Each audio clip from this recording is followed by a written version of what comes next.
সেই সময় মুসা নবী আল্লাহর কাছে বললেন, রব্বানা যালামনা আনফুসানা ওয়া ইল্লাম তাগফির লানা ওয়া তারহামনা লানাকুনান্না মিনাল খাসিরিন।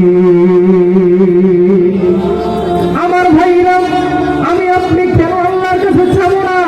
আমি আপনি কেন আল্লাহর কাছে প্রার্থনা করব না? কারণ আমার আল্লাহ জানিয়েছেন, মুসা যখন আমার কাছে প্রার্থনা করেছিল, মুসা যখন বিপদের মধ্যে পড়েছিল, ভাইয়া আমার সুন্দরভাবে খেয়াল করেন, মুসা নবী আল্লাহকে বলেছিল, রব্বানা যালামনা, রব্বানা হে আমাদের রব, যালামনা আমরা তো জুলুম করে ফেলেছি, আনফুসানা আমাদের নফসের উপরে, আমাদের শরীরের উপরে, আমাদের নফসের উপরে আমরা তো জুলুম করে ফেলেছি।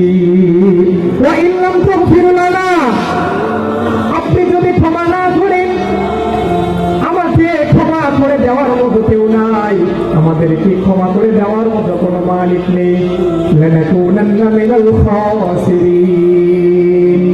আল্লাহ আপনি যদি আমাদেরকে ক্ষমা না করেন, আমরা তো ক্ষতিগ্রস্ত হয়ে যাব, আমরা তো জাহান্নামের আগুনে